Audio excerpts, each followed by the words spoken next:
Hey, this is Rod.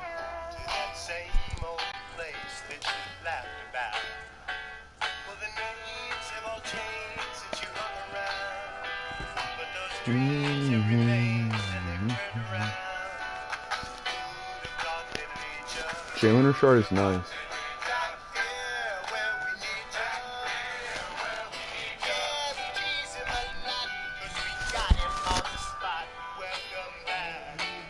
Welcome back, welcome back, welcome back.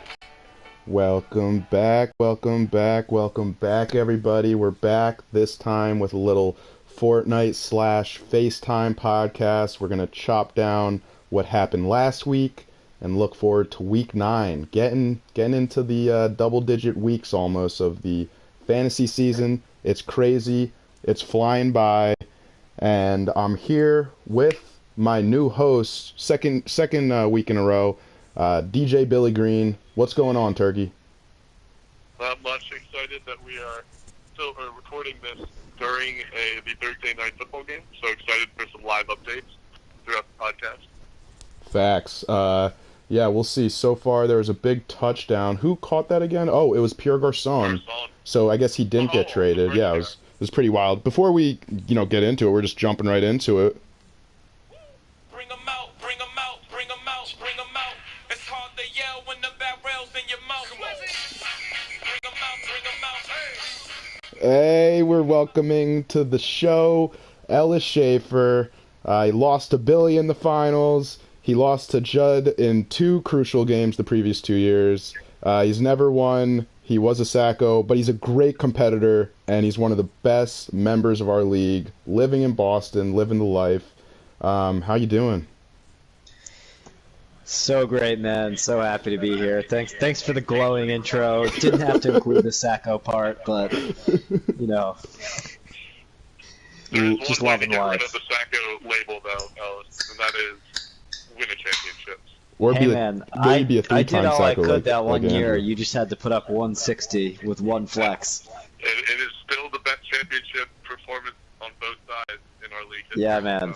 That's like the I'll 4th time I'll Billy's never brought forget that it. up. I'll be talking to you about that in like 15 years. Oh, try 30. Pierre Garçon just caught another 35-yard pass. Pierre Garçon is the new Antonio Brown. Dude, this QB Mullins might be pretty good. Anyways, yeah, sorry, Ellis, for the... Nick Mullins is the future of the NFL. All right, thank you for that, Billy. I forget what I was saying, but oh yeah, Ellis, sorry for the deceiving intro, but gotta mention a Sacco when I can. Anyways, we're gonna just get right into things. We're gonna skip the general improvements that we generally talk about, unless you, Ellis, want to bring up something. But one thing I do just want to mention, because Dubner hit me up about it, and he's our commish. He deserves a nice voice on this podcast as he started it. He was saying if people don't like a second game played each week against the league median, instead of that, we have our normal playoff structure of the first 5 teams making it, but instead of the 6th seed in the playoffs being like the normal 6th place team, it would be based solely on who has the most points for that 6th final spot in the playoffs. So it'd be based solely on points for. Yeah, I don't know. It's an interesting thought to incorporate points for more, but it's a little unorthodox. You guys have any strong opinions about that? How do you feel about it, Ellis? I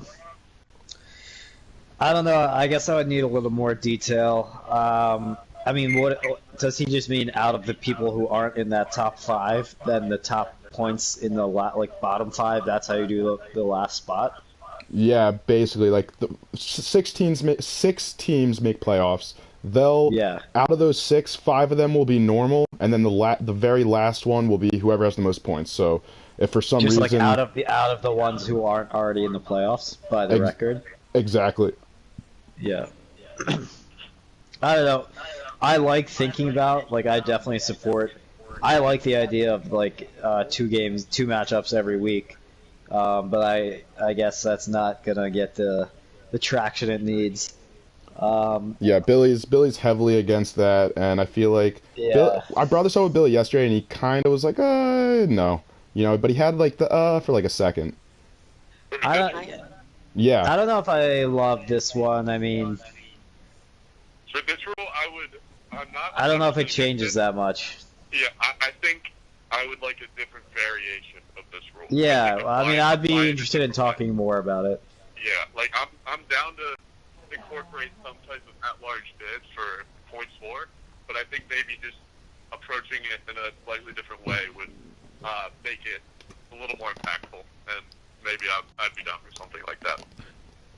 Yeah, I think it's important to keep, our minds open. We're always improving our league. I mean, going to 2 flex, which we did, I think, 2 years ago, it's made our league so much more fun. I love it. Yeah, Anyways, sure. we'll get into last week. So the pick'ems, it was me, Billy, and Andrew picking the games. Billy and I both went 3-1. Andrew went 2-2. And since Billy is now a host, his stats count for the host picks. So now, me and Billy bolstering that host record up. We're now at 61%, 22-14. The guests are at 55%, 22-18. So overall, we're a pretty smart bunch. We get it right most of the time, but the hosts are pulling away, and I expect more of the same to continue. See how Ellis does this week. Anyways, without further ado, we'll jump into the Week 8 matchups. I'm going to pull it up right here on my computer. Got the game on. Right now the 49ers are winning 7-3. You guys got any thoughts on the beginning of this game? Not super eventful, other than Pierre Garcon being an animal. He was so open on that touchdown. Like, so open. All right. Thursday night's weird. Thursday night overs, I feel like, are such a thing. So I'm kind of scared because I'm playing Mitch has both Kittle and Jordy, so I'm a little bit scared. My thought process in betting for this Thursday night game, which I didn't end up doing, but I was like, oh, like the under will totally hit. Both these teams suck. And it was like 44 points. And then I was like, oh, like I should probably just do the opposite of what I think. So I bet the over hits, but we'll see. There you go. And I didn't bet on it. Anyways, we'll just go right into the matchups from last week. Oh shit, from last week. I have this week's matchups up. Scoreboard, week 9. All right, so the first matchup we had myself versus Scott. I came out with the victory, 127-104. And the Eagles playing early on Sunday kind of dictated some of this matchup. The Eagles didn't do too well fantasy-wise, but we did get the W, which was a big win in London, and now we're on the bye. And I texted my boy, Avante Maddox. I was like, yo, dope game. By the way, sorry for sending you that drunk text 2 nights ago. And he responded, he's like, thanks, man, and I don't have any clue, like, what text you're talking about. By the way, weird brag that I'm texting Avante Maddox. But, yeah, so I basically told Avante Maddox that I drunk texted him, but he probably, like, I don't know. He's probably got like 4 different phones. So I don't know why you responded to you. That's kind of cool. Good for you, Joe. yeah, dude. They're tight. Dude, we're tight. We did like alcohol together in Pittsburgh, man. Did some alcohol and beers. Yeah. Anyways, yeah, I came out with the victory. I had solid production throughout my entire lineup except for my kicker. Come on, Dan Bailey, what you doing? And Scott took like a 1-point game from Corey Clement. And, the Eagles, like Alshon, didn't do well. Zach Ertz had 10. Nelson Aguilar had 7, but nothing special. And DeAndre Hopkins kind of kept him in this game. When D-Hop played on Thursday, right? Yeah. So, like, right when that happened, I was like, holy shit, I might lose to Scott, but I got pretty lucky, I guess, with his other guys. Yeah, I don't know. Not a very eventful game.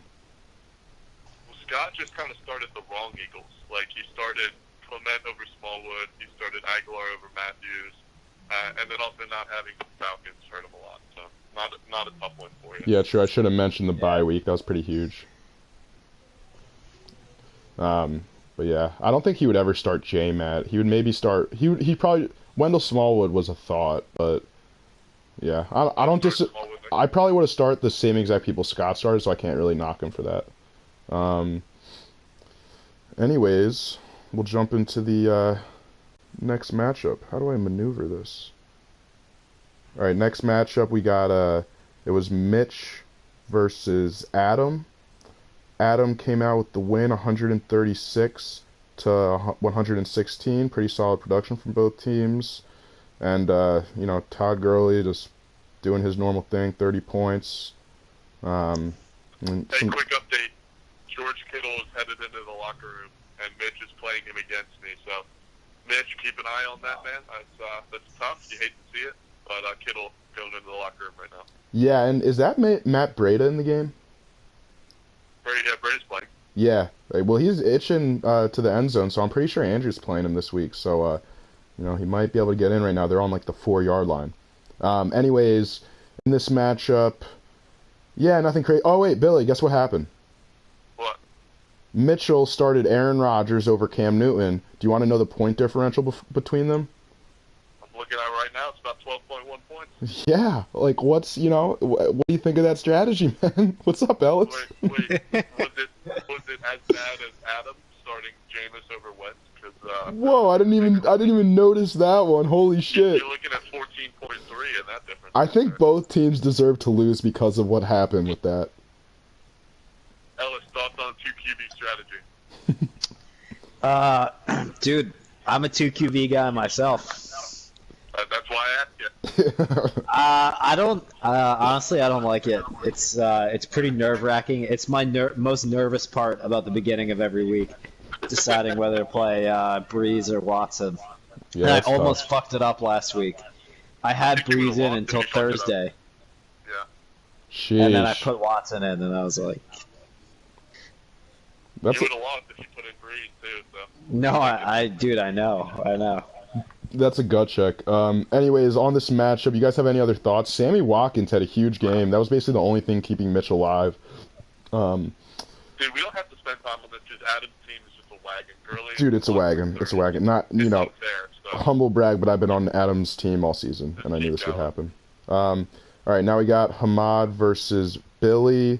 I hate how Hamad's team is called Cleveland Browns, because I always think of you, Ellis, that one year that you had Isaiah Yeah. Crowell and all those guys. I was Cleveland offense. I had Crowell, Pryor, and Gary Barnage. Little blast from the past. And do you remember how you got Isaiah? Do you remember how you got Isaiah Crowell? Yeah, I traded someone dumb to you, wasn't it? I traded for Dwayne Allen. I was like, "Yo, Dwayne Allen's gonna be so nice." Yeah. By the way, who just scored? Well, Mullins threw another touchdown to number 84 receiver. I don't know who that is. Is that Garcon again? No, it's someone random. I don't know his name. Kendrick Bourne. Kendrick Bourne. Anyways, 49ers are clicking. They probably just had to get Mike McCoy out of there. Oh, and that's the Arizona. I'm an idiot. Mike McCoy was Arizona. But, Yeah. Dude, the 49ers have found their quarterback, and it ain't Jimmy G. It's CJ Beathard. That's hard. No, it is Nick Mullins. Dude, is he a rookie? Yeah. I don't know. Yeah, Nick Mullins, undrafted. he's taken over. I think. Dude, undrafted. Oh, dude. If he could do it, that gives me faith in Nathan Peterman. Anyways, on this matchup, Billy, you barely edged him out. Why don't you run through this matchup? Well, I should not have won. I was only up 2.9 points going into Monday night. Oh shit. All Hamad needed was 3 points out of Kenyon Barner, and he put up a whopping 0.4 points. So, thank you to Kenyon Barner for this win. I really didn't deserve it when I had 4 of my 10 positions combined for 11 points between T.Y. Hilton, Trey Burton, my defense, and kicker. So Really I some shouldn't bullshit, win all week honestly. like that, but whatever. Thanks, Kenyon. Yeah, that was a pretty ridiculous end to that. I think you sent a message to the group. You're like, I just know that it's gonna be like the fourth quarter. Kenyon Barner's gonna have like 2 carries for like -1 yard, and then all of a sudden he's gonna break off like a first down, and I'm gonna just I thought he lose. was just gonna like get in the end zone randomly at some point, and I would lose. But Just, dude, the funniest ending ever. And the funny part is, Hamad could have easily taken the other Monday Night Football running back that was on waivers, Chris Ivory. And, Chris Ivory, like, gets some work. Like, he's going to get, like, 20 yards at least. So that probably would have won him the game. if he just started Ivory, he wins. Or if he starts Fitz over, well, he was in. I mean, it's hard to say start Fitz over Galladay, but if he had done that, Yeah, I don't you think he can't was say ever going to that. start Fitz, Dude, but it's honestly, a in tough my look. mind, especially now, Galladay is, like, a bona fide, like, high-end wide receiver, too. He is so if good. I'm Hamad now that Will Fuller's hurt, I think about starting Fitz. Oh, yeah, I would too. I was actually looking at Hamad's team today trying to structure a trade where I'd, like, obviously shooting for Kamara, and I would downgrade my receiver, and I was like, oh, I guess I'll take Larry Fitzgerald, but Yeah, I think Fitz will be okay moving forward. we'll see. I mean, new coaching structure, like what we were just talking about, Mike McCoy. Rosen is starting to go to him a lot more now too. So Yeah, he learned that Larry Fitzgerald and David Johnson are pretty good at football. yeah, he found out he has a Hall of Famer on his team, so he's like, oh, okay, so that kind of ball. Anyways, on to the next matchup. We have you, Ellis, the Noise, new team Let's name, go. versus Doomner Schefter. You came out with the dub. This is the game of the week. Dun dun dun dun. Nice sound effect. 155 to 142. Take it away, Ellis. Yeah, dude, I don't know. I mean, it was a crazy game. I got pretty lucky. Mike Evans had like a 75-yard touchdown catch, and Connor had like a huge second half. Watson having 5 touchdowns was pretty lucky. But yeah, Doomer's team is tough to beat. Judd, I can't believe you traded James White. That was a ridiculous thing to do. This is the second time you had to play Doomner with James White doing his thing. Dude, I know. This time you came out with the win, though. If you lost, Yeah, no, you would actually be pissed at me. Yeah, dude, of course I would. I pretty good. I mean, this is like the best my team can do, besides Njoku having 0. I was really worried when Marvin Jones had 27 and Golden Tate only had like 6. I thought that was gonna lose me the game. Billy, try and back up from your TV a little bit more. Everything's echoing, and I'm like waving my phone around so the audio doesn't pick it up. There's nothing I can do about that, Jeff. You gotta be able to hear Ellis. Yeah, but just try and figure something out, bro. I'm sorry. Anyways, yeah, that's a great rundown, Ellis. You could have had even more points with Njoku, like what you mentioned. And you probably, I think the highest like, scoring Baldwin had 3. Oh yeah. And everyone on my bench did well. Like Jordan Howard, Aaron Jones, T.J. Yeldon, they all did pretty well. Dude, I like Aaron Jones. We should talk. I know, dude. You texted me today, and then I answered and said, let's talk, and you just ghosted me the rest of the day. Dude, it wasn't a ghost. I was busy. Jamal Williams interested in securing that backfield. Ellis, do you want? Are you talking to me? Yeah, he wants to know if you're interested in capturing the Green Bay dude, backfield. I'm not even starting Aaron Jones. I don't want his backup.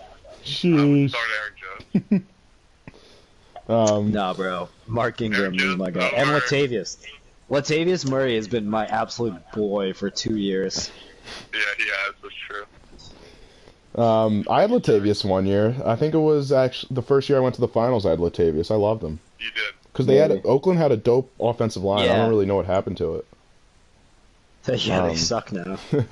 Anyways, Ellis, how do you feel? Just looking at your team really quick, how do you feel about Golden Tate being on the Eagles now? You think that's going to help him fantasy wise? Yeah. Honestly, I think like I don't know. Maybe I'm getting a little too excited about it, but I think he's like perfect for like. I think he's gonna have like 8 catches every week and just like take one like 40 yards, on like a slant or something. I think he's perfect for their offense. Yeah, he's electric, and like, look, I like Aguilar a lot, but Golden Tate's so much better in the slot because he's like so elusive and good at getting extra yards. Aguilar is also good at it, but Golden Tate's like one of the best in the league at it, and that's what I love. And I think we could get dynamic with like how we use him and Aguilar and like switching them in and out, maybe throw one on the outside when they're not expecting it. But that's also the downside of it. It doesn't make it's not like a perfect fit, but it's definitely a good fit. Here's the thing. I am not trying to raise on your parade because I also, as an Eagles fan, I love getting Golden Tate. I think he's incredibly talented and he's definitely going to help our football team. But in terms of fantasy, I don't think it's an upgrade for him just because, I mean, obviously changing teams as a receiver is difficult mid-year. But beyond that, I mean, with Matthew Stafford, he's always on pace for a 90-catch, 1,000-yard season, and he gets in the end zone every once in a while. I don't see him improving upon a pace like that. Yeah, I mean, I guess season long. He had been pretty bad since like week 4, so that's why I'm excited that now I think he'll be better. Yeah, I think he has to play Dallas 2 more times. He already fucked them up once. So. Oh yeah, Yeah. Golden Tate has 2 bye weeks now. Me and Billy were mentioning that last night. Because Yeah. look at his schedule on the fantasy app. It's like the Yeah, first it's kind half of is funny. yeah, right. But You get one less game out of Golden State than everybody else gets out of their players. I think you could look at this in two Worth it, different dude. ways though. Like whenever wide receivers are traded or even move teams in the offseason, it's rare for them to be good right away just because it's hard to be on the same page as your QB and Yeah. and, Look at and, Josh Gordon. and yeah, and know the whole route book. Yeah, like Josh Gordon is as talented a receiver as there is, and he's playing with the GOAT, and it's taking him some time. facts. I'm actually pretty impressed by Josh Gordon. Like I feel like he's actually adapted pretty fast compared to some other Yeah. scenarios. But I'm pretty pumped that Tate's on a bye because like then I would have true. had to decide whether or not to play him this week if they were playing, and it would have been I probably would have played him and he would have played like 10 snaps.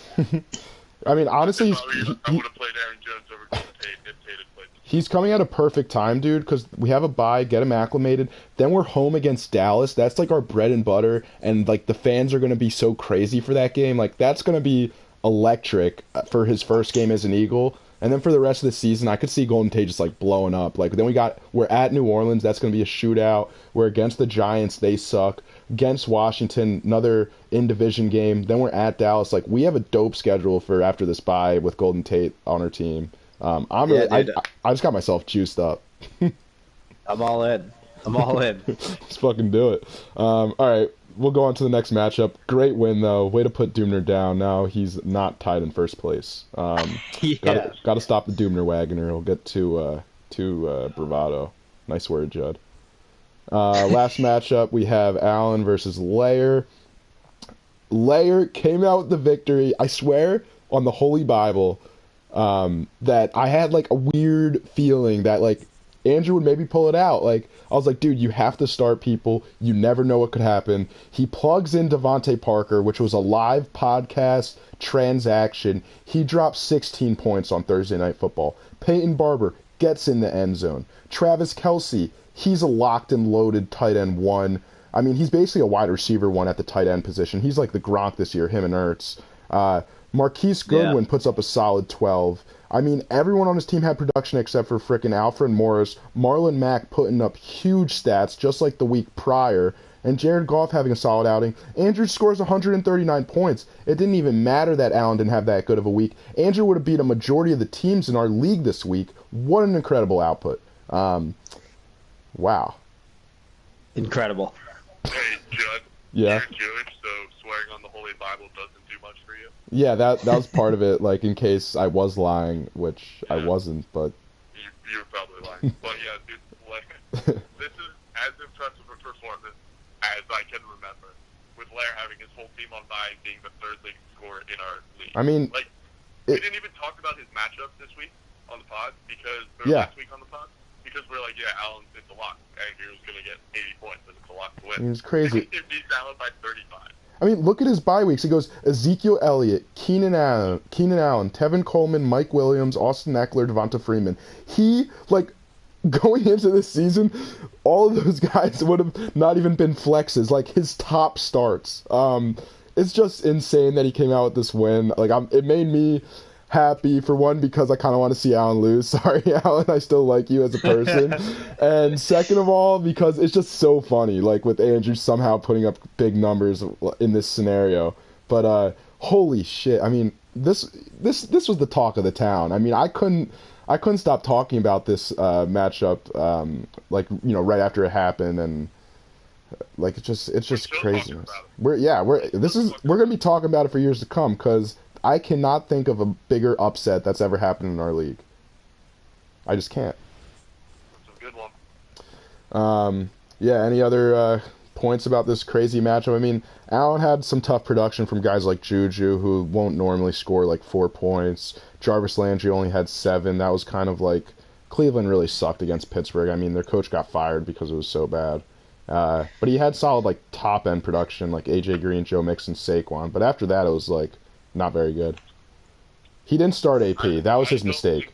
I don't think Michael Crabtree is good, and I don't think Allen should continue to start him over guys like Tyler Lockett, Adrian Peterson, and now even Chris Godwin with 58 quarterback. True. Can you also, another PSA for Allen, don't start Michael Crabtree and don't try to trade him to me.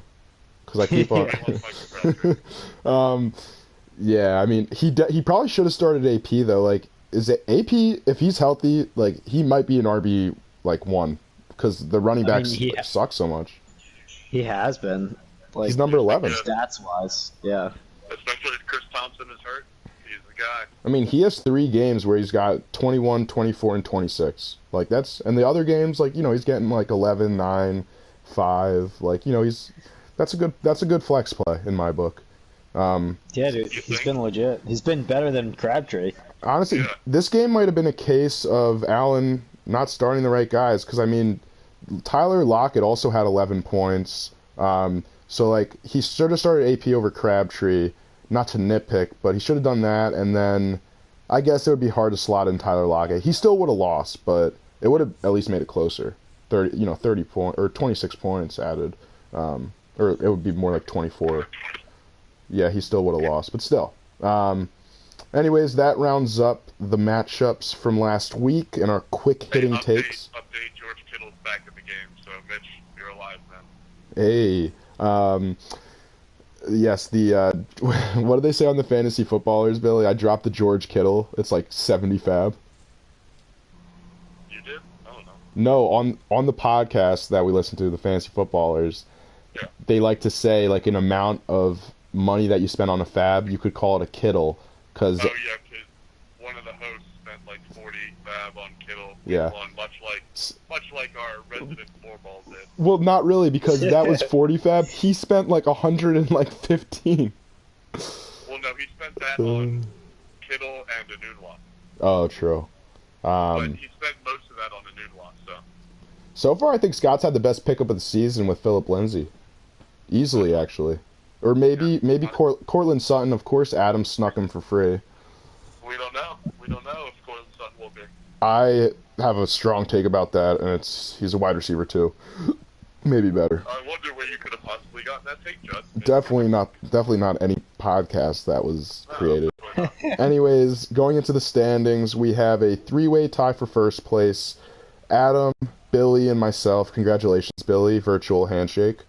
As we, Yeah, you too. we're all 5 and 3, and that's in order of the points for. So I'm last of that, Billy second, and then Adam is first seed. Then tied for fourth place, basically every other team but Scott. It's Dubner, Ellis, Hamad, Allen, and Andrew, and Mitchell. Like, all you guys are 4 and 4. This is like this is the craziest a league can get. And I think it was all made possible by Scott's team being 1 and 7 because he gave out those wins to make everyone even. Who did Scott beat? Scott put up the highest point output of our season, and I forget who it was against, but he put up the most points this year so far. Let me look. I gotta see who Scott beat because I'm too interested. But yeah, I mean, it's crazy to see, and it's kind of hard to tell teams apart. But for example, like in those 4 and 4 teams, I mean, any of them. Scott beat Andrew. Oh. 156 though. Oh, it was 150. Damn, Ellis could have broke the high score if David Njoku. Oh yeah, Adam has it. Adam has it. I forgot about that. Yeah, that was last week, right, or 2 weeks ago? 2 weeks ago. Yeah, that was crazy. Anyways, then so going into more stats about our league, the highest points for scorer right now is Dubner with 1080. Then it's Adam with 1071, and then Ellis coming in with 1007, and that rounds up the 1,000 point scorers. So congratulations on hitting 1,000 points, Ellis. Thanks, man. I've been coming on pretty strong recently. Definitely, like, the 155 last week helps. Oh yeah. I feel like I'm a little better than my record, so I'm excited about the second half of the season. I would agree. You have some guys that I think will come on. I still have faith in Doug Baldwin. I think he could end up doing well. And your team is definitely one of those strong 6 seeds that could end up being the number 1 seed within like 2 weeks. I think you have a very strong team, Ellis. If I was doing my power rankings, you would definitely be in the top half, I think. Thanks, bro. That means a lot. Yeah. In fact, I might pick you over Billy's turkey team.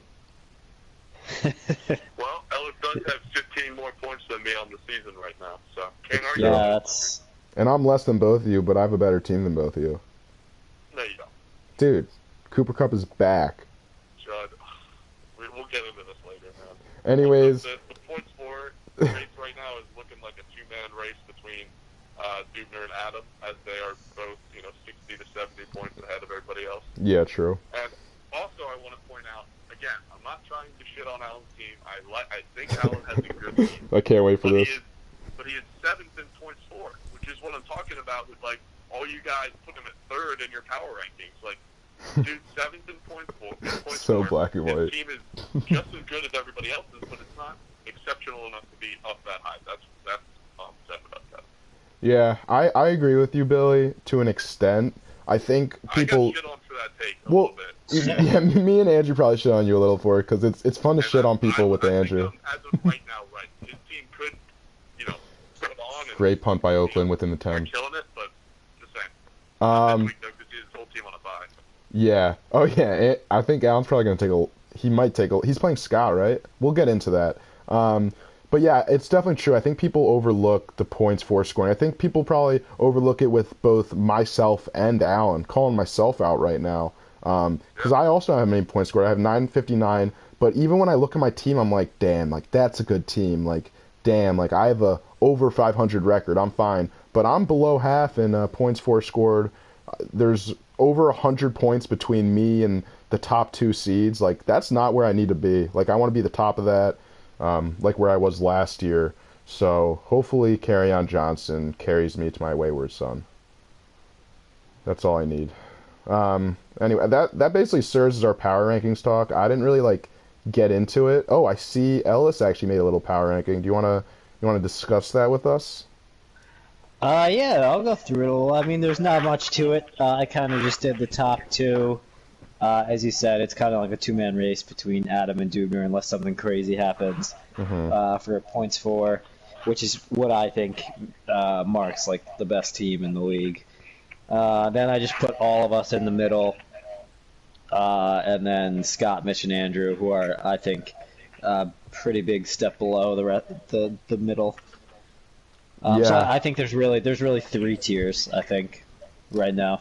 I think I pretty agree, distinct. yeah. I think maybe there would be a 4th tier for just Scott's and Mitchell's team, because I do think Andrew's, if Keenan Allen does his classic second half finish type of thing, Andrew could end up having, a decent team, but I completely agree with your rankings for the most part. I think Adam and Dubner have set themselves apart, and they deserve that 1st tier.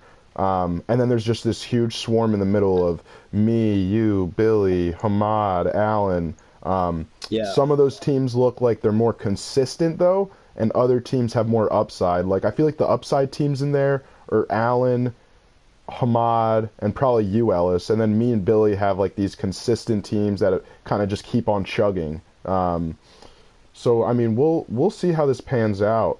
Billy, your team was looking pretty good with those running backs exploding. You think Sony Michel will bring it there? My team has the ability to be explosive. I mean, in week 8 or week 7, I put up 160 something. So, and that was with Sony Michel getting hurt in the first quarter. So, I mean, I have some explosiveness, but yeah, I mean, my team has also been known to put up under 110. So, I don't know. Yeah, that happened to me once this season, but for the most part, my team I've scored over 120 points, not to toot my own horn, every single week, except for except for the loss a week or 2 ago, where I scored 80. It's been 2 weeks you haven't done that. I scored 85. Wait, actually, it's been 2 weeks. When you lost to me, you scored 101 or something. Damn, get your facts straight, Joe. Wait, I'm gonna look at my schedule. I really don't want that to be true. It is. Oh yeah, you're right. You're right. I lost to you 101 to 104. Okay, so there have been 2 bad weeks. I also didn't. That was also I had I think AB or Michael Thomas on bye. Michael Thomas, AB scored a touchdown against me. Hey mom, I'm doing a podcast and you're being you're being recorded. I told you not to interrupt. Don't forget that. Well, 9:54. can you tell Dad to Uber? I'll pay for it. No. Oh, all right. Hold up. This is live content. Texting my dad. Podcast on the go. This might have to be a podcast on the go. We might have to cut it in half. Wait, where's What this do you text? What do you have to do? My dad. Hey dad, I'm podcasting. Can you take an Uber from the train? Come on, Mr. Solomon. Dude, this is crazy. My mom just got so pissed. Yeah, dude, I heard that door shot. That didn't sound good. Dude, perks of living at home, am I right?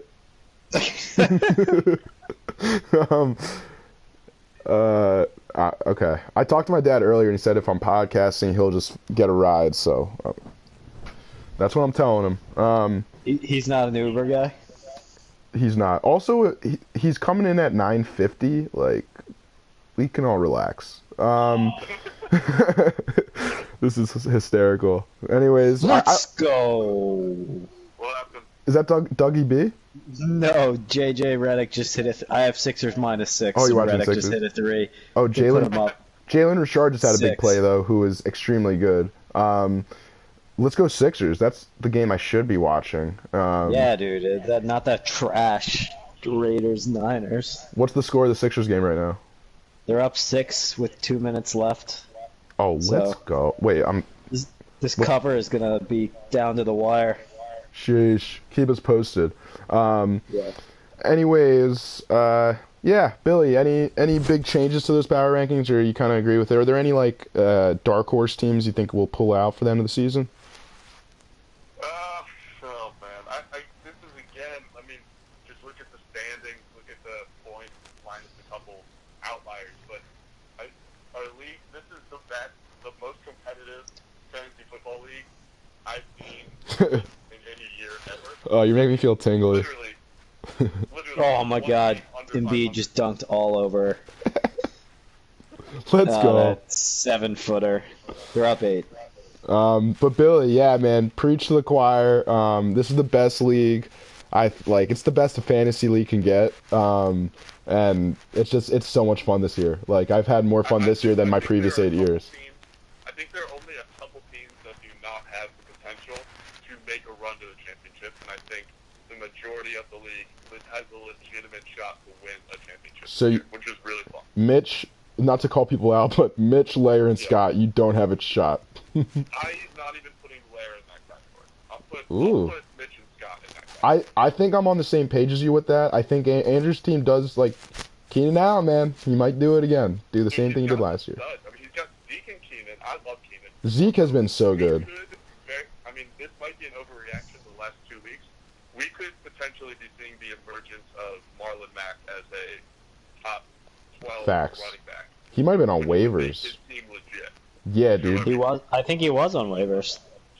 Holy shit, dude. A 49ers D lineman just made a big play, like a sack or something, and then he gets up and does a double kick spin, like the roundhouse kick. It was the sickest thing ever. Wait, watch this, watch this. Oh, they didn't show it. It was a sweet move, though. Looked like a UFC fighter. Anyways, yeah, Andrew's team's got potential for sure. Yeah, Mitch's team, not so much. Scott's team, you gotta hedge away from the Eagles a little. If the Eagles win this, if the Scott's already almost out of the playoffs just because everybody else is yeah, 500 or better. facts. Anyways, I think that's enough talking about that. We'll get into some of the transactions that transpired. Is that a word? Yeah, dude. Oh, look at that. Look at some waiver wire transactions that transpired the previous fortnight. Oh, that was pretty dope. Because Fortnite's like 48 hours or something. Anyways, oh yeah, isn't it like 2 months or something? It's 2 months. Just keep going. We'll get to this later. It's in the Bible, right? The Moses it's with not the 48 animals. hours. Keep Fortnite. Okay. It got flooded. They were in a boat. Yeah, it's 2 weeks, just keep rolling. Anyways, Adam was the #1 pickup. $18 bid for Ryan Fitzmagic. Dropped Jameis Winston. Honestly, now I kind of want to shit on it, but I mean, on the podcast I listened to, actually, they mentioned whoever's starting for Tampa Bay at QB, they've been like the QB like it might be the QB1. Like QB2 for the behind season. Yeah, dude. Like that's so. Honestly, if Adam keeps on switching, if it goes back to Jameis and he picks up Jameis for 18 fab, I mean, you know, if these trends continue, but he does have Carson Wentz, so I guess for the bye, though. yeah for the bye this week he picked up Fitzpatrick, smart play.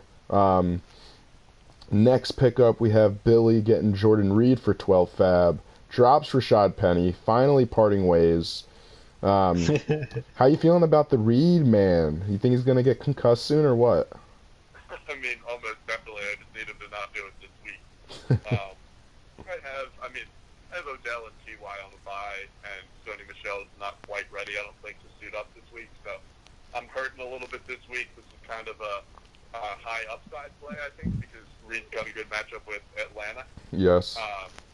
So I'm going to be throwing him into my flex, which do I feel great about it? No, but I think it's necessary for me this week. It's an interesting play, and looking at the waivers, I think it's a pretty solid play. I mean, Jordan Reed has a floor, and he also has a ceiling, and you can't say that about all players, let alone a tight end. But you know, Jordan Reed should be guaranteed. You know, like the 4 or 5 points, and then hopefully he gets in the end zone for you.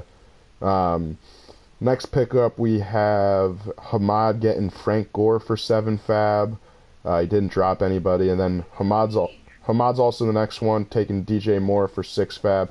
What'd you say, Mom? I texted Dad to take an Uber. We talked about it earlier. I talked to him on the phone earlier. He's... Jesus Christ, it's Jason Bourne. Alright, wait. You guys talk about the transaction. You can see it in the doc. I'm gonna take care of this with my mom. I'll be right back. Yeah, you got some shit to take care of, Jed. Yeah, give me that. Alright, Ellis, what you got on the mod pickups? I don't know, man. I didn't think there were any impactful pickups this week. It was a pretty boring week. You grabbed Reed. I kind of wanted him, but I didn't put any money on it. So. I saw you put in the old $0 claim on him. Yeah, I put in a couple $0 claims this week. But yeah, I mean, Reed. I think Reed was a good pickup. I got Rudolph also for $0. Correct. Yeah. I don't know. Everything else in here is. I don't even think it's worth talking about. I mean, Allen got Derrick Henry. Right. Yeah, I was gonna bring him up and DJ Moore as guys that like. Yeah, what do you think about DJ Moore? I don't know. It could be a good pickup. I'm definitely not in love with rookie wide receivers in general, but they are, like, if you kind of watch the Panthers play, and it started after their bye week when they played the Eagles. Well, no, that wasn't after their bye week, but it started. I mean, the most I've seen of them is when they played the Eagles, and I kind of noticed like they were trying to find different ways to get DJ Moore the ball, and they're like, I mean, he's getting carries, like they're kind of being creative with it. I'm back. I mean, all right, we're talking about DJ Moore, John, and there's definitely a vote of confidence like that they're giving him. So I think he has some upside maybe later in the year. It's decent speculative ad, I think. I like DJ Moore, and I think he has a shot to overtake Funchess' #1 role just because he has so much untapped potential that no one really knows about, you know? I agree, but I don't think that'll be this year. I think that's a down-the-road type thing. They definitely want to utilize him, though. Like, he had a tough start, and they keep on, like, kind of force... They, like, want to get him involved. Right? Yeah, that's what I said. They're trying to find ways to get him involved. Yeah. What other pickups? We're kind of done with waivers, dude. There's nothing else, really. Derrick Henry... Yeah, I mean, there's nothing good this week. I'm surprised he actually spent fab on Derrick Henry, Allen did. You dropped him, Judge, so... I know, that's why I kind of want to put it down, because I don't want it to end up biting me in the ass, and Derrick Henry becomes, like, a freaking... The same way Chris Carson did, and I picked him up just clean. I just added him off free agency. If these trends continue, pick up whoever Judd drops. Last year it was Adam Thielen, this year it's Chris Carson. Even though I dropped Adam Thielen last year, holy shit. Dude, I had Stephon Diggs, and then Adam Thielen week 1 had, like... He had 5 receptions for 90 yards, and then I just dropped him. I was like, alright, he probably won't be good again. And then he proceeded just to be a beast, and now he's even better this year. It's crazy. Yeah, there's not too much else. The boys, the noise getting. Oh, you got Oh no, you did get Kyle Rudolph. Yeah, I got him for 0. Just a little depth action there for your Njoku 0. I got a little scared after Njoku got 0, so I was in the TE market for sure. I also put in a 0 on Jordan Reed. Nice, nice. I love the 0 bids because you just never know what's going to trickle down. Trickle down Yeah, diplomacy. I don't know. Maybe I'll play Rudolph someday. Did the Yeah. Browns already have their bye? I wouldn't give up on Njoku if I were you. I mean, I'm still starting him this week, so. Yeah. Yeah, I actually. Mine might be week 10. Yeah, I don't know when their bye is, but. It's coming out. Yeah, David Njoku's great, I think, and last year was just like a weird fucking week. But Dude, he didn't even get a target. Well, he got one. He drew a penalty in the end zone. oh, that hurts. Yeah. Too bad Carlos Hyde wasn't there to poke it in. Yeah, Chubb got stopped. I was so mad. Yeah, dude. God, what am I gonna do Yeah, with Hyde? That really hurt Sixers won by 9, by the way. Oh, let's go, Shave. Congrats. Embiid had 41. Holy shit. Let's fucking Yeah. get it. We needed He's a that bounce beast. back after our shit show the other night with all the turnovers. Yeah, dude, they've been terrible on the road, and they've also played like really good teams on the road. Yeah. We'll get into our groove. You Yeah, guys want it's Nick early. Mullins' first half stat Yeah, we do. with 28 seconds left in the first half. I should have picked him up and played him this week. 12 for. All right. Well, now he just threw an incomplete pass. 12 for 16, 167 and 2. Sheesh. That's actually amazing. Nick Mullins has 14.7 fantasy points at halftime. Who has Marquise Before Goodwin? halftime. I need to re-pick Still up grinding. Marquise Goodwin. I think Andrew still Oh has him, shit, right? Andrew held on to them. That motherfucker. Goodwin only has 1 catch though. Dude, Marquise Goodwin's going for big things with this guy. I could tell. Nah, I'm picking up Derek Rush. Oh, drop back the. Oh, that was the worst throw I've ever seen. Trying to go back shoulder. It's way too short. Anyway, last pickup by the way. I snuck this one in. Picked up Elijah McGuire. Put him into my IR spot. But with Bilal Powell out with like some serious neck injuries, that might threaten his career. That really sucks for Bilal Powell. Me and Ellis are big Bilal Powell guys. Ellis is the biggest. Oh, one. the biggest. The Yeah. biggest. Wow. I've been on the Powell train for a couple of years now. But Elijah pay off one McGuire, day. dude, Elijah McGuire might, run into some nice carries. I know Isaiah Crowell is there, but they definitely like Elijah McGuire. They're saying really good things about him in camp, and a little bit of this is regurgitated from the podcast, Billy. Mhm. Anyways, no trades to report, unfortunately. Hopefully we get a few brewing. I'm in a few talks. I'm talking to Ellis a little. I Yeah, haven't- dude, answer the texts. Dude, I will. I know. I've been working from home, so like I'll send a text out, and then I just get like lost, like making myself coffee, and then like hopping on a phone call and just crunching some numbers. You know what I mean? Yeah, dude. Yeah, get in those analytics. Anyways, I guess we're jumping into the week 9 matchups and picks. What we've all been waiting for. We get to call our shot and try and, show everyone who's boss. Wow, that sounded so queer. All right, we'll get right into it. And we have some numbers to report because we're doing this on Thursday night, not Wednesday. So currently, first matchup, me versus Doomner. I'm projected 112. Doomner's projected 119. And that has gone down a little because he started Jared Cook. Jared Cook currently has 3 points. The first play of the game was a catch for like 12 yards. Now he has 2 catches for 20 yards. So hopefully Jared Cook stays quiet for me. After watching the very first play of the game, I was like, holy shit, it's going to be like their first game when it was the Jared Cook game and he just has like 50 points. But he can only do it like once every 2 months. So I thought, hopefully it's not that game. It doesn't look like it. But yeah, some of the marquee situations. I mean, Dubner and I don't really have any major bye weeks, so we're kind of both at full strength. Of course, Leonard Fournette he's on bye, but Leonard Fournette probably wouldn't be playing anyways. But I think Fournette might come back next week, so Dubner's team might become even more of a wagon. But Dubner's also got Melvin Gordon, James White. I really hope James White doesn't kill me, but he probably will against Green Bay. That's going to be a shootout. Alex Collins against Pittsburgh, not too scared of that. And then Dubner's receivers really are like what's frightening me. Adam Thielen, enough said, he's like the number one wide receiver right now. And Marvin Jones, losing Golden Tate there, like Marvin Jones before that was like, I probably view him as the wide receiver 3 for that offense, and he would randomly like jump up to the wide receiver 1 or 2. But now he's like always, it's going to be him and Kenny Galladay getting solid production every week. So Marvin Jones could easily gash me. And Brandon Cooks, I mean, Brandon Cooks has been great all season. And then on the other side of the ball for my team, I got Phillip Rivers, Lamar Miller, Kerryon Johnson. We'll see how my very mediocre running backs do. And then I got Antonio Brown. So he's starting Big Ben. I have Antonio Brown, both against away at Baltimore. So I don't know. I could see them just not doing that great, but maybe he's playing Big Ben to hedge my Antonio Brown. Then I have Michael Thomas. I love O.J. Howard.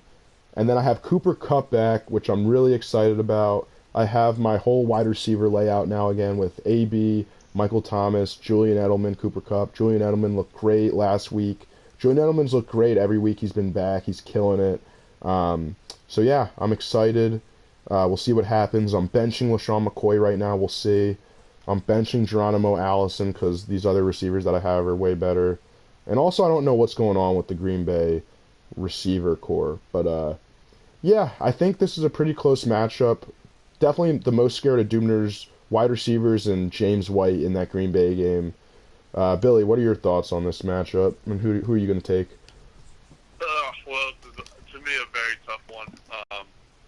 I think... All right, so I'm just going to preface my pick by saying I'm assuming that Melvin Gordon is going to be fully healthy and active when I pick this. Mm-hmm. So, I know he's banged up, and I think it's even possible that he might not suit up at all. So, if he doesn't, then Judd, that's kind of like your lane to victory this week. Who do you start? He would have to start Ito Smith. No, Ito Smith is the only active running back on his bench. Well, he could also move James White to run. Running back. True. Play Traquan. He's a big Traquan Smith guy. He wants to play that big deep ball against the Rams. That could definitely happen. Yeah. So with Melvin Gordon healthy and playing, I'm gonna pick Dubner.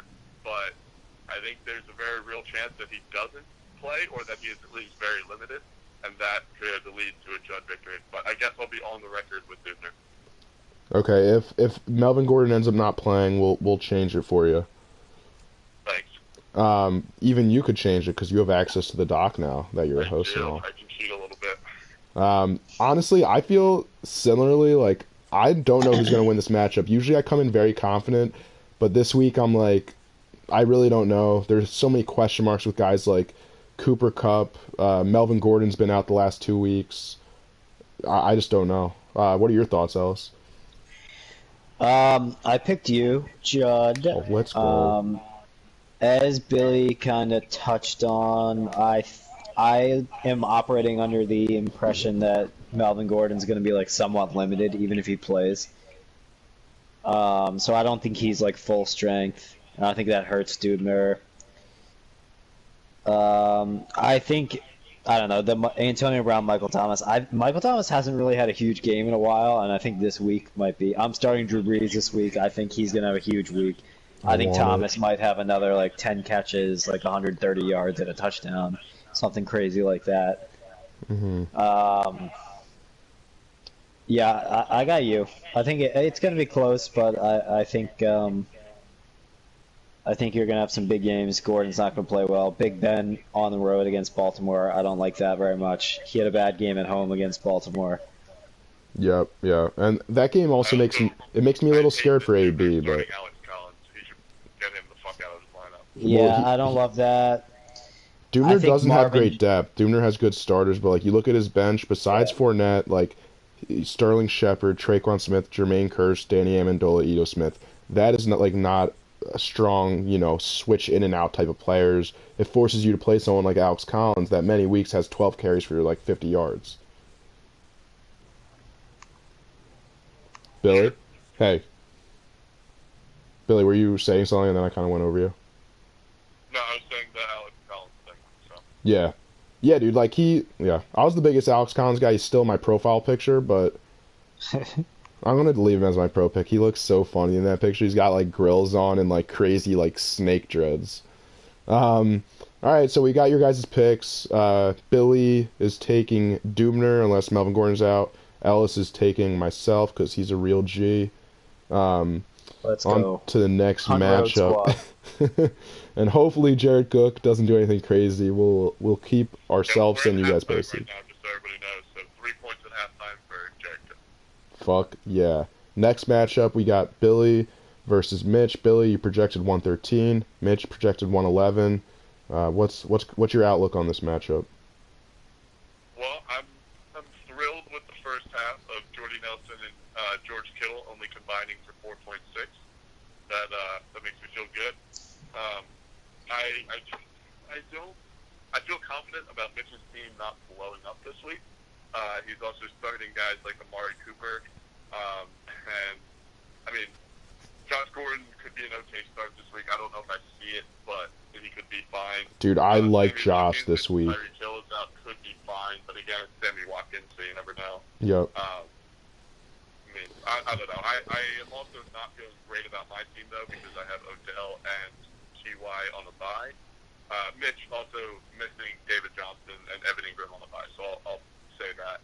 But, I mean, without Odell and T.Y., I am starting Randall Cobb and Jordan Reed, which I don't feel great about. So I'm kind of hoping that my running back duo, Hunt and Chubb, along with my quarterback receiver stack of Cousins and Jakes, kind of gets me going this week. But I don't know. Yeah, this is a very peculiar matchup. Just looking at like who you're starting at flex with Chris Carson and Jordan Reed, it's like what the hell. And then Mitch has these guys like Sammy Watkins who had a huge game last week. Josh Gordon against Green Bay. Like I feel like Josh Gordon has the potential to blow up. But meanwhile, I mean, Mitch has these two guys playing right now, George Kittle and Jordy Nelson, both of which like have like 2 points. So, and it's halftime. So like it's a little late to be making our picks, but like that's not looking too good for Mitch. And that's why I'm gonna have to take you, Billy. I think Kareem Hunt will have a great, huge game in Cleveland. A great, huge game. That's how I like to say it. And then Stephon Diggs against Detroit. I feel like that'll be a fun game to watch. I could see it being high scoring, and I don't know if I had to like pick an X factor. I guess it would be from Mitch's team. If Josh Gordon does what he does, like it could give him a shot because Christian McCaffrey and Tariq Cohen will probably keep him in this matchup. But everyone else, I could see either 1 point or maybe Josh Gordon blows up. But I'm gonna take you, Billy. Want to know a good stat about Jordy Nelson? He has not had a single point output this year between 4 and 12 points. Everything has either been less than 4 or more than 12. That's honestly pretty good stats you just crunched there. That's boomer bust, like to the T. Yep, and you know what? It's been 3 weeks since he's blown up, or it's been 2 weeks, so it might be. He's only got 2.6 right now, so that's right now he's continuing the under 4 trend, but maybe he catches a bomb or something. Yeah, you never know. Never can tell. What are your thoughts, Ellis?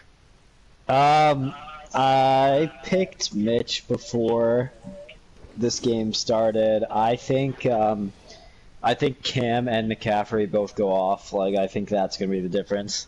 Honestly. And I think Cohen's gonna have a good. Like the top 3 guys there, I think are gonna have huge games for him. Billy, I think you have a better team. Just like Odell and T.Y. being out hurts. Like I mean, you having to start Randall Cobb, I think that's brutal. Jordan Reed off waivers. I mean, there's a reason Jordan Reed was on waivers. I don't know. It's such a weird matchup, right? Yeah, there's a lot. I mean, meanwhile, Mitch could put up like 85 if like Amari, Josh Gordon, Sammy Watkins, George Kittle, they all have like 4 points, which definitely could happen. Amari on a new team though, like it's gonna take him some time to get acclimated. Like I don't think he does anything really this week, and like But you're right. Like one of the best matchups by, that we think, and also like, people who do this for like a living. Say Carolina versus Tampa Bay is like you want every pieces of it that you can, and Mitch has Yeah. the two biggest pieces of it. And when Cam Newton has a juicy matchup like that, Cam Newton will literally score like so many points. I Yeah, remember like one. I think they might combine for 50, those two. Like, and then he just Mhm. needs like a little bit of production out of like maybe one other person to have a big game. Although, it's great. Mitch starting Cam means he's benching Aaron Rodgers against New England. So I think even though Cam is going to do great, I bet you he ends up starting the wrong one again. Could be That's true. Definitely. that's another reason why I'm taking you, Billy. Just two QBs, you're probably gonna pick the wrong one. Meanwhile, my Kirk Cousins is about to throw 2 tutties to Stephon Diggs because Darius Slay is going to be shadow stealing. You think so? How does what's his name? Does Darius Slay usually follow a guy around, or does he keep one side? I think he's usually a shadow, and obviously, if you're looking at it right now, you got a shadow Thielen if you're going to pick one. Now, because Diggs is also so good, maybe he doesn't shadow this game because there's 2 of them. Yeah, But I mean, how do you not pick Thielen right now based on what he's doing? yeah, that's true. All right, so I am taking Billy. Ellis is taking Mitch. And on Yeah. to the next matchup. We got Andrew versus Adam. Andrew's projected 122. Adam is projected 123, so very close projections. Currently, Andrew has Matt Breida going with 3.2 points. He did not score in that red zone opportunity, which real shame for Andrew. Looking at the bye weeks, Marlon Mack is on bye, so that's really tough for Andrew. Marlon Mack is playing like a RB1, frankly. And meanwhile, Adam has Wentz, like what we mentioned before on the waiver segment. He's on bye. Naeem Hines, he doesn't play him, though. Tyler Boyd is on bye. That's a pretty big blow. Tyler Boyd the past few weeks, I mean, man, oh man. Start going backwards, so like from starting last week, 24-4, 21-6, 15, 22, 18. That is incredible. He's the wide receiver 12 right now, so that's a big blow. He's got Cortland Sutton, though, who is now kind of took ownership of that receiver core, and he's propelled to the outside, and with Demarius gone, and Adam is actually benching Demarius. So my X factor will be Comment on that. my X factor will be Cortland Sutton, and I think Adam wins this matchup, and Cortland Sutton shows us that he's like a top talent in the league and probably gets like a touchdown in like 70 yards. I was going to comment on that because obviously the Broncos traded Demarius and Sutton is kind of taking over that role, and he has both. And he's choosing to start Sutton over Demarius this week, which I think is actually the right play. And they're playing against each other, which is crazy that it Right, turned and out like against that. each other, yeah. I think that is the right play just because it's Demarius' first week Yep. with Deshaun. Maybe Mhm. he needs a couple games to get rolling there. So I think that's a very good play. I'm picking Adam because he has Todd Gurley in his starting lineup. So I mean, I'm picking Adam, but I'm going to be very interested to see how that all shakes out with the wide receiver situation both in Denver and without Demarius. This transaction helped out Adam so much, I think, because I think Cortland Sutton is better than Demarius, and currently at in the time, back in the day, maybe Demarius was a great talent, but he's gotten older. I feel like Cortland Sutton is going to make the most out of this opportunity, and Demarius, he could end up being okay with DeAndre with the what's his fucking name, Deshaun Watson.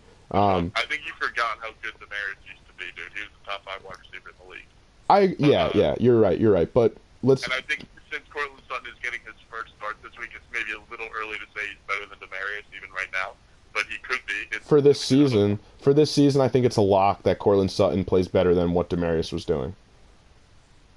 I don't know if that's the case, but we'll see. We will see. I mean, looking at Demarius' stats, I'll quickly run through this. He scored double digits 3 times. Besides that, he scored like 4, 8, 4, 6, 4. And the double digit weeks, he had a 19-point game, but then he had like a 15 and a 13. Like he's been so mediocre to me. I mean, we'll see. Sutton is still a rookie. I know he's very talented. I think he's going to be a really good player. He's getting all this praise thrown up before he even has a start. I think it's a little premature. Yeah, all right, I see that. Yeah, and then, I mean, Andrews got Zeke back playing on Monday night, so we're really not going to know the outcome of this matchup until that happens, unless Adams up by, like, 40 points. We'll know at the end of Todd Gurley's game, man. True, and it's against New Orleans. I mean, Todd Gurley's going to have a huge game. George Kittle, huge play, down to the 5-yard line. Holy shit, Billy. Fuck, are you kidding me? Wait, is that Kittle? Yeah, it's Kittle. That was like a 60-yard play. I switched my pick to Mitch. How many points is that for Kittle now? Got loaded in the fantasy app. Hold on. Let's see. I'll go back. Live update. George Kittle, it hasn't even updated yet. That's how live I am right now, bro. He has... It went to 0.8 points, so they obviously added that incorrectly. Yeah, ESPN is like fucking up right now. 17-yard loss for George Kittle is what it says right now. He actually did get that on the 5. Fuck, that's Yeah, and then they give the ball to the fullback. Love the fullback usage. Ellis, what are your thoughts on Adam's team versus Andrew's team? I picked Adam. I mean, it's just impossible to pick against him in this, with the way that his team's playing. Gurley, I don't know. I think Fitzpatrick's a great play. Yeah, that is a good play, honestly. Sanders, and I think Adams is going to have a huge game. Sanders is probably going to have a little uptick. I think Adam's team, it's going to be hard for Adam to lose this game, I think. Holy shit, George Kittle just scored, Billy. No fucking way. Mullins. Yo, switch your pick now. Just pick Mitch. Dude, we can't do that. It just says 95-yard touchdown to Kittle. I know that's not right. It was like a lot of yards, though, that they missed. It might have been a 95-yard reception. Alright, now it says 3 yards. The fantasy app's going all over the place. It just took away 12 points. Dude, it's just a Thursday night game fantasy. Like, shouldn't you lose your shit like 1 o'clock on Sunday? Like, there's only one game on, and both these teams are horrible. Like, how are you fucking it up? Do you remember, hey, Billy, I already picked Mitch, so I don't have to change my pick. Damn it, remember, Ellis. 3 weeks ago when the fantasy app was like 15 minutes behind live action, and so we would see something and be like want to see how many points it was, and we would just be so pissed that it was like 15 minutes behind. Yeah, it was the talk of the town that day, you know. Oh, my app, it's not updating as fast as my eyes. I think they got it right now. Billy, who are you taking Andrew versus Adam? No, I took Adam, dude. Alright, I'll write it in for you, I guess, because I have to wipe your ass. Next matchup, we have, what do we have? We have Hamad versus Ellis. The Browns versus the Noise. The Boys, the Noise. I love saying your name. Yeah, why don't you take this matchup away? You think Drew Brees is going to ball out against the Rams? Because I sure do. Yeah, dude. I'm hoping I can pick the right QB again.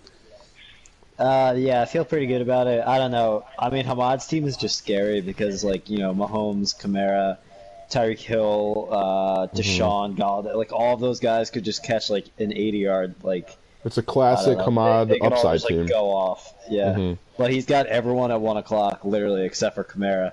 Actually, the worst. Kicker. So, after 1 o'clock, we'll know. Dude, I hate that so much when all my players play right at the start. Neither of us have anyone past the 4 o'clock games, so like by Sunday night we'll know who wins. Yeah, we'll know it pretty fast. Yeah, man. I mean, you know, no crazy bye weeks going on. You know, you're losing Golden Tate this week from the trade, and Eagles being on bye, which is kind of tough for you. I mean, Golden Tate's always been reliable. He torched me when we played each other. You're starting Jordan Howard though. You benched him the previous 2 weeks. He's gotten touchdowns the previous 2 weeks. You think he makes it 3 in a row against Buffalo?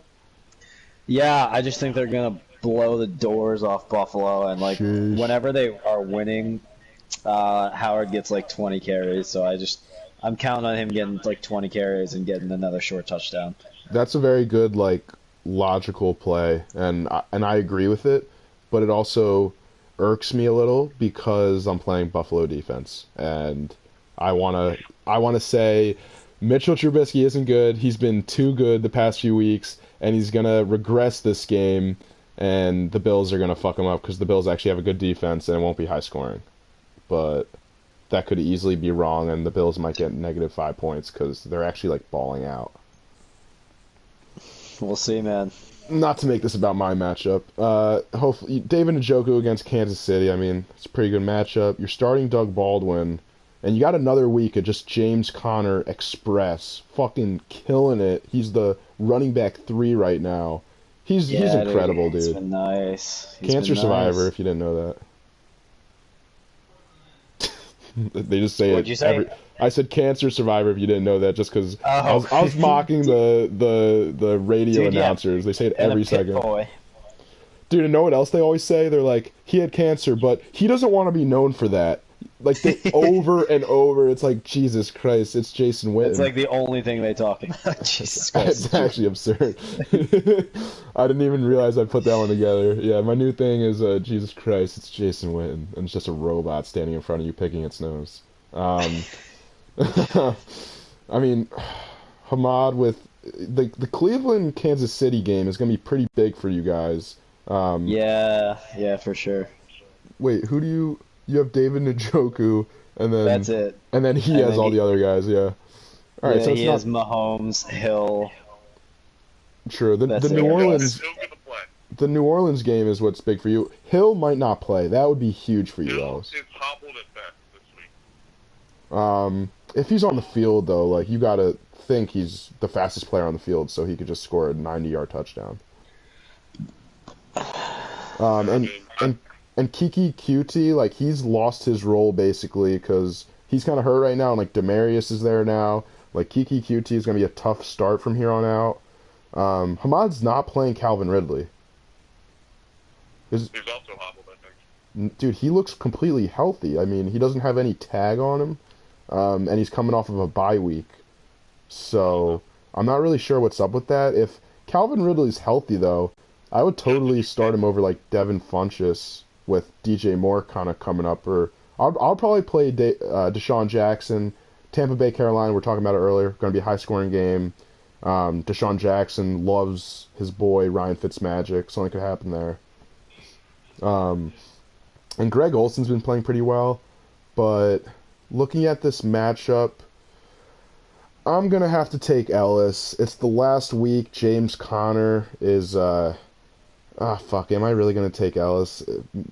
Hamad starting Frank Gore, like, Kenny Galladay doesn't have, this is, like, actually a very tough game to pick. Billy, are you leaning, like, heavily on one side? Because I'm really not. Yeah, I'm going Ellis all the way here. Let's go. Love that, Billy. Tyreek Hill being hobbled also hurts Pat Mahomes, so I don't like that. True. I also don't like the Frank Gore start. I love most of Ellis' starts, although I do think Ellis should be starting Aaron Jones over Jordan Howard, but I think that's a pretty tough pick. So I'm good either way there. James Conner, or Ellis, I want to pose this question to you, because I would know my answer if I had both. I have James Conner in my other league, not that anybody cares, but I guess we just won't wait till the questions. since you have both, do you even want Le'Veon to come back? At this point, I'm kind of hoping he just sits out the whole year. Right. If I'm you, I wanted James Conner to roll the whole year. Yeah, I'm fine with Le'Veon just like never, just just not signing the thing the entire year and just not playing. Yeah. Also, I mean, basically, like it's not like I lost my second. Like I'm happy. I would have taken James Conner second overall. Like if I knew he was going to start the whole year. absolutely. That's actually absurd. So next year... I don't have a opinion in person, Oh. but I think James Conner is just as good as Le'Veon Bell. Talent-wise... I don't Maybe agree not with you talent-wise, there. Maybe not talent, but- He's saying for fantasy. but he is Yeah. just as good, Yeah. if not better, than Le'Veon Bell ever has. Mm-hmm. Part of that might just be Yeah. like the rookie juice. Like when you're younger, you're just better. Le'Veon's like what, 26? I don't think he's a more talented running back than Le'Veon, but he he is actually, numbers-wise, on pace for a year that Le'Veon has never had so far this year. Yeah, it's true. I mean, we're halfway through. If you compare James Conner's stats to Le'Veon's stats last year, James Conner's just better, or like he's either the same or better at whatever category you're looking at. I agree with you, Ellis. I'd want Le'Veon to sit out. And looking forward to next year, Le'Veon's probably going to move on with how the situation has gone. When are people going to draft James Conner thinking, Big Ben's there another year, like it's the same old Steelers without Le'Veon? I mean, like how dude, early I think first round? He's got to be a first rounder. I think he's like late first round, kind of like what Melvin was this year. Yeah. I'd pick him at 5, probably. Dude, I mean, you pick him over Kamara and Barkley? I think the top 5 will be Gurley. I'm not going to say Le'Veon just because we're unsure of his position or where he's going to be. Yeah. I would say Gurley is the clear one, and then I think it'll remain to be seen between Saquon, Gordon, Kamara, and Connor, with maybe like a sprinkle of Zeke in there for like the next pick. Yeah. Dude, I think Zeke's over Connor, but I don't know, maybe not. If Connor, if the Pittsburgh offense stays the same, I got to roll with Connor. Yeah, it is a better the offense than Cowboys' Dallas. offense is on the decline. It's close though. I mean, James Conner will easily be a first rounder. Like he might be the top end of the first round, honestly, with those guys like Kamara and like just the Zeke area. Is playing the whole year with Kamara, I'm taking Connor over Kamara. No questions asked. Interesting. Anyways, I have another question. I called Billy right before I accepted a trade in my other league because I don't know. I was like, I'll call Billy about this, get some confirmation. All right, so here's the trade I just did involving James Conner. I traded away James Conner and Lamar Miller. I'm stacked at running back. I also have Ezekiel Elliott, Nick Chubb. So I trade James Conner, and not to talk about my other leagues because you guys care a lot, but I traded James Conner and Lamar Miller, and I received Devonta Adams and Sony Michel. So I was like, Sony Michel, that's an RB2 when he's back healthy, or better, he might even be an RB1. And Devonta Adams is a fucking stud. Doesn't matter who he's playing. You got the most talented QB in the league throwing you the ball. And then I was also like, if Le'Veon comes back if Le'Veon comes back week 10, does James Conner kind of digress a little? Like that's still in question. So I decided just to go through with the trade. But if James Conner plays the whole season, I'm going to be pissed. Like, well, not in that way, but like for that trade, I'll be pissed. Like I lost the number 2 overall running back after Todd Gurley. So we'll see. But yeah, I mean, it was an interesting trade, and it was basically me just hedging my risk. We'll see if you do it in the next coming weeks, Ellis. But I feel like you'll probably just wait because you have Le'Veon, and there's really no point in trading. Yeah, I mean, I'm not gonna. I'm just gonna keep them both probably, and then just see what happens. Caught another pass. Who did? George Kittle. He's got to chill, man. He's also a little banged up. He was hobbling a little. Dude, he's got to fucking chill. Anyways, Billy, you taking Ellis? I took Ellis. You taking Ellis?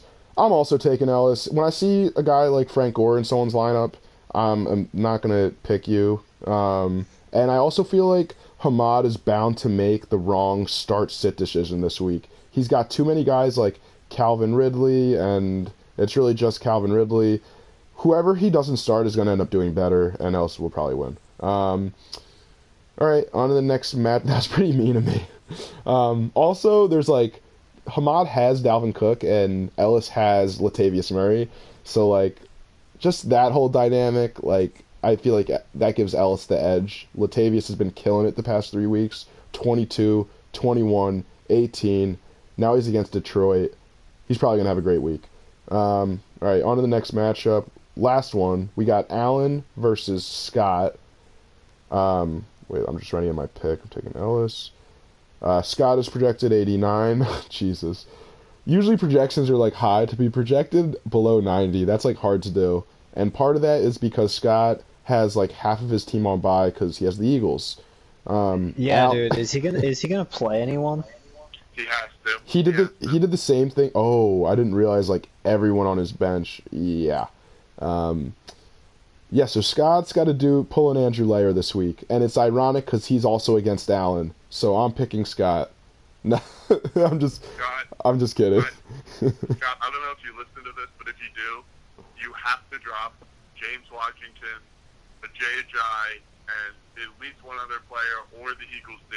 You got to fill out the whole lineup, man. Dude, you have the most fab, you can get everybody back that you want next week. Like, you have 300 fab left, just spend it on I don't care. But you have to start a whole, like, if Scott were to either not check or not start a full lineup this week, we would have to, like, actually consider, is he just, like, doesn't care and, like, well, be in the league. Yeah, when you see a guy on his bench like Jay Ajayi, dude, James Washington, Jay Ajayi, James Washington, Wendell Smallwood, they could be dropped like that, like, automatically. But, look, I don't blame him for not wanting... Honestly, Jordan Matthews now that Golden Tate is there, like, Jordan Matthews was a placeholder for 3 weeks, and, you know, he should be happy that he didn't, like, break, like, his femur. Eagles D and pick him up for 50 fab next week and get it. Like, it doesn't matter because he has so much fab. Dude, I'm really surprised. Like, I mean, Scott, if you paid attention to waivers, you could have owned this week, picked up all those rookie wide receivers, could have got DJ Moore, he'll probably have a solid week, but now you're dealing with some tough picks, and it's going to be some tough sledding against a pretty good Allen team, although he is starting Michael Crabtree. He's now got Tyler Lockett slotted in there, Juju, Jarvis, Doug Martin, AP. So, I mean, Allen's team is not at full force. He's got Saquon, AJ Green, Joe Mixon, all those guys out on bye. So, I mean, his team's not at full strength, but against this Scott team, I'm going to have to take Allen. And right now, Doug Martin has 5 points, which really isn't bad for 9 minutes left in the third quarter. So I'll be taking Allen. Scott's got to make some decisions. I'm taking Allen based off the 20% chance that Dude actually doesn't start a whole lineup. And if that legitimately happens, I mean, I know you're having fun out in Israel. Dude, can you just pay attention? You're investing $50. Like, can you... And it's been like a big part of all of our lives for a while. Getting deep. Jesus, Billy. Like, do the necessary things to fill out a lineup. Don't get deep on us, Billy. I don't care. His whole get all the Eagles strategy, whatever. I can live with that. I really can't live with him not paying attention and not trying to make his team better. I 100%, maybe not 100. I 95% think Scott will end up fixing his lineup. It's just like, it's hard for him to pay attention on the day of waivers. He's in Israel. A lot of shit's going on. It's not. He's not going to be on top of waivers. However many weeks. It's not hard. All right, Mr. fucking 80s really racist fucking turkey. Sorry, that was uncalled for. I'm actually changing my pick a little. I'm picking Allen currently, just like how Billy was taking me over, or was taking Dubner over me, unless Melvin Gordon plays. So I'm taking Scott right now, but if Scott slots people in, I'm going to pick Scott in this matchup. I see Isaiah Crowell as the lone guy in that backfield. I see Philip Lindsay, who's been killing it. I see D-Hop and Julio Jones. I think that's a good enough team to beat Allen's team, who has 2 of his best players on bye. If Scott puts in the starts, I'm going to take Scott. But currently I have Allen because we don't know if that's going to happen. So Allen or Scott if he plays people. How do you like that hot take? Love it, John. I'm just, dude, I'm going after it. I mean, Scott doesn't have a bad team. All the players I just listed have potential. Ellis, who do you got? I got Allen. I don't want to talk about the matchup, so let's move on. Yeah, let's move on. I'm basically taking Scott because I really think he's going to play people. Anyways, yeah, that's we're getting to the end of the pod. We chopped up last week, did this week. Doug Martin just had a run. Guess how many points Doug Martin now has, as much as Ellis wants to talk about this matchup. Doug Martin had a 9-yard run, dude. He has 6.9 points. Cool. Crickets. Nice. Billy's just like, cool. Anyways, yeah, we'll hop into the questions. Unfortunately, we didn't get any questions this week. I didn't do too much lobbying, so I'm sorry for that. But yeah, I mean, me and Billy have a little something that we were working on for you, Schaefer. Let me pull it up. We made this gauntlet drunk last By the way, me and Billy had the craziest night last night. We hit up Kelly's, and man, was it a doozy. Tell him about it, Dude, Bill. that, Oh man, so many hot chicks, so many beers. Dude, Kelly's was popping off. dude, you guys are legends. fucking, Yeah, dude. there were avatars everywhere, I had and an afro, I had big muscles. it was. We walk in, we go. You know, Kelly's has like that intermediate door, like before you get in. Yeah, yeah. So we like awkwardly like open that up, and like me and Billy are feeling good. Like we're getting like the drunk is like just hitting us, and Billy is wearing this huge muscle man suit, and he's wearing a tank over it, and it says, it's the from our senior year from the boys dance. It's still Yeah. that tank. I was about to say the boys the noise.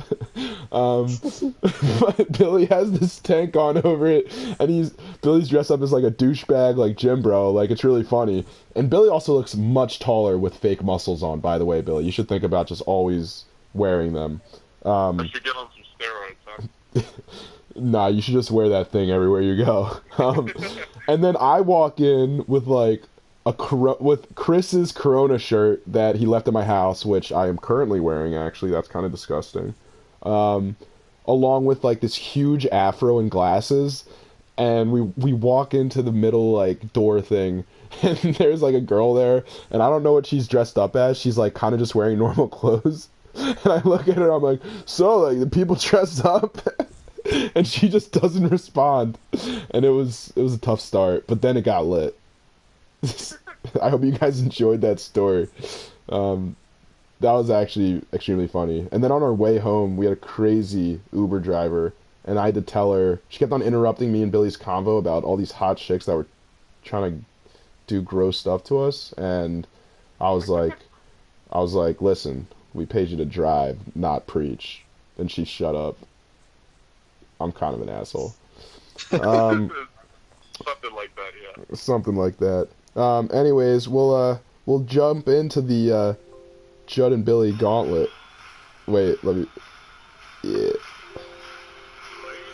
gotta have this preloaded, dude. Is that coming up good?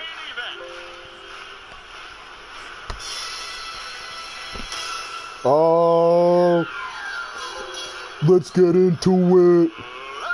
Billy and Judd, asking questions to you, Ellis. You ready? You ready for this nonsense? Yeah, dude, I'm ready. Alright, first question, coming from your boy Solo. So, girlfriend, huh? Yeah, dude. Fuck yeah! Billy, what you gotta say, dude? Hey, Ellis, do you guys fight about football? What'd you say? Oh, Do shit. you guys fight about football? Yeah, well, no, it helps the Giants are fucking 1-7. True. Oh, she's a Giants fan. Fuck that. What's her favorite position? Dude, I don't know. Probably her on top. Dude, I was talking about football. What the fuck, dude? With you. You fucking pervert, dude. What's wrong with you? Dude, what's wrong with you, dude? Do you like Boston more than Philly? Nah, dude. Phillies. I miss Philly. Good, good. We Great miss answer. you. So, girlfriend, right? This is what you guys worked on? Yeah, this is what we did. Billy, hit him with another. Yo, have you gone full dad now that you're in a relationship? No, dude. No, not full dad. Halloween was last night. Y'all do some freaky shit? Yeah, dude, it was lit. I wish we were at Kelly's. Fuck. Yo, what were you for Halloween? Didn't dress up, bro. Dang, what was she for Halloween? Yeah, we didn't really go out. We went to a costume party last week, I guess, but What were you guys? Smirnoff shot girls, because a while ago we got tank tops. Oh, God. It was pretty hot, dude. Alright. Is sex better than the smoke? Sheesh. Yeah, for sure.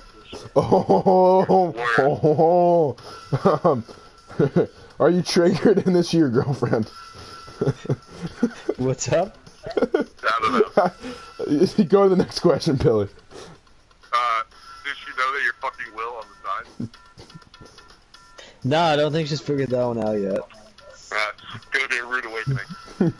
Yeah, it'll be a tough one. Yo, I'll Alice. let you know what she says. Alice, What's up? Jordan Howard for Lamar Miller and Geronimo Allison. Oop. Alright, let's do it. I offered you this 3 weeks ago, B. I know. I think I said yes then, too. No, you didn't. You denied that shit, bro. I definitely said You yes. denied that shit, dog. It might have been more. All That's right, probably dude. 4 weeks ago. Yo, are you Propose it. trading Golden Tate Scott now that he's an Eagle? If Scott gives me Ertz, I'll do Tate for Ertz straight up. He'll probably give you Julio. Yeah, you're right. Yeah, Julio and Ertz. This is the first, by the way, this is the first Get Ready to Rumble that actually ran through the entire soundtrack, and we still have 2 more questions. What's the reason for your name change? I like commas like Doomner. Unlike Doomner. Dude, no reason. I was just feeling a new name. Give me some new energy for the playoff push. Can you New swag. say it for us right now with extra emphasis? The boys, the noise. Aw, shit. I already asked the last one, so we're done. Yay!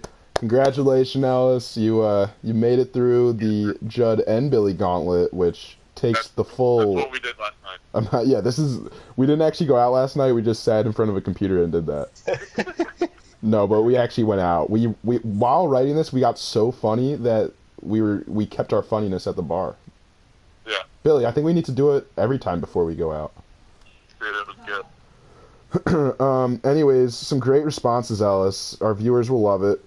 By the way, if you're listening to it at home, feel free to submit us some fucking questions. You know, show some proactiveness and show that you want to be here. Like, Jesus Christ. No, I'm just kidding. But You gotta give some more advance notice, dude. Yeah, I do. You know, month end yesterday, working a I little don't think late. anybody listens to this anymore.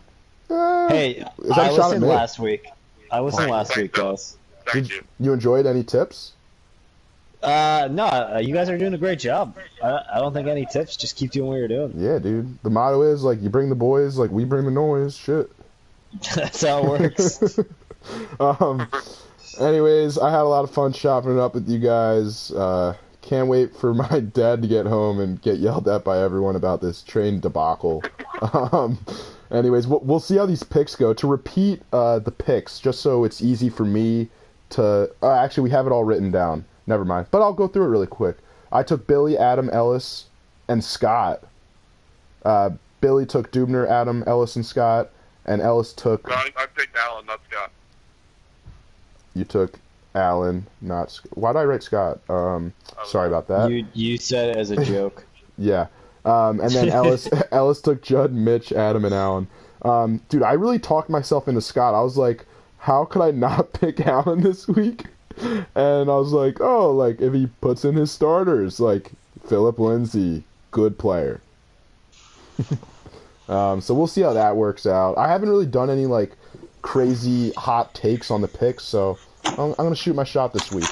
But yeah, had a fun time talking with you, Ellis. Any final remarks? No, dude, I'm excited for the home stretch. I feel like, you know, we're still basically in the same spot we were when we started the year. Like, So I think the last few weeks are going to be really exciting. And I'm pumped to come home in a couple weeks for fucking Wednesday night before Thanksgiving. Yeah, dude, we're excited, and we got to get our tickets soon for that high school reunion. We could get them a little cheaper, I think. So that's Yeah. gonna be we got some good times ahead of us for No Nut November. Are either you guys doing No Shave November? Turkey? I'm shaving like tonight, so, so no. I'm waiting. Oh, come on, dude. I waited until November.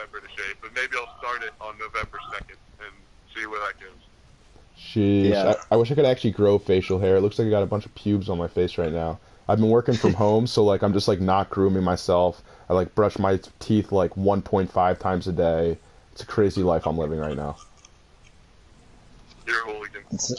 It sounds nice. Yeah, working from home is pretty nice, but like I don't have a good chair and my back starts hurting. I have better chairs at work.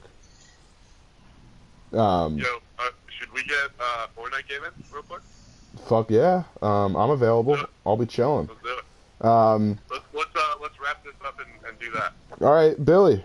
Any final remarks? I didn't know we had to buy a ticket for reunion, so thanks for pointing that out. And that was Don't fun. even worry Yeah, about it, good to have Billy. you on You can too. buy them at the door. Okay, so It's I true. don't have to worry about that then. Oh, Plus, also, they let the VIPs in for free. So dude, Oh, that's true. dude, the Legends are in for free. Hamad, Yeah. the Hamad punishment is it's that. Like, I hope he's got it set up, because if he doesn't, I think we get to like rip his balls off or something. dude, it's not gonna be that. There's no way he's doing it there. I think that sounds fair. Dude, he said that it's all good and all set up. Like, do I need to call Abby Jr.? Maybe. I don't know if I want to watch Hamad on that stage. Dude, it's gonna be so awkward, but I want it so bad. I can't wait. Hamad's gonna get up there, dude. I swear to God, he's gonna wing it. Like, it's gonna be not wing it, but like you need to practice improvising a little to get good at it. Hamad's not gonna improvise. It's gonna be a bunch of like old, like corny ass jokes, and we're all gonna be like, holy shit. Dude, he is gonna be shitting himself. I am gonna laugh so hard. Dude, that's so mean, but like, you're the Sacco. Like, it should be a little humiliating. Dude, it's But supposed to be as bad as it can get. you know what? This is talking to help Hamad. Like, a Sacco punishment is supposed to be humiliating, demoralizing, make you feel like, wow, I really came in last place, I'm a fuck. But this kind of punishment, Hamad can own it and like get any chick that he wants from our grade if he plays it right. Like, if he's actually hilarious and, you know, everyone's gonna be coming up to him after, like, he could kill it. He could totally own this punishment. But if you half-ass it, this is true. Hamad is in love. Hopefully, I wonder if he probably shouldn't bring her. That would be weird. We'll film it and send it to her. He should bring her 100%. Judd, we're wrapping this up right now. All right, we're wrapping this up. Bye, everybody. See you guys. I love you. I'm gonna play this little song on the way out. Love you guys.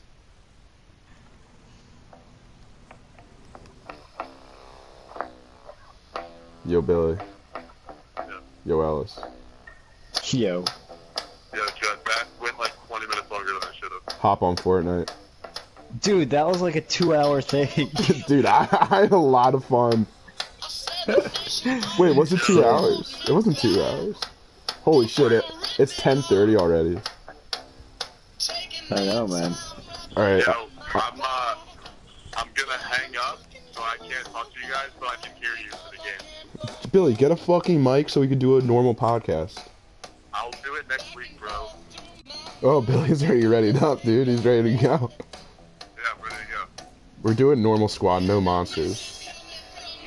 Yo, I got some stuff to do. I'm not playing. Alright, Do it. do as it is. Sorry it ran late. Alright, Judd. You guys were doing it. Alright, I'm stopping the pod. Love you guys.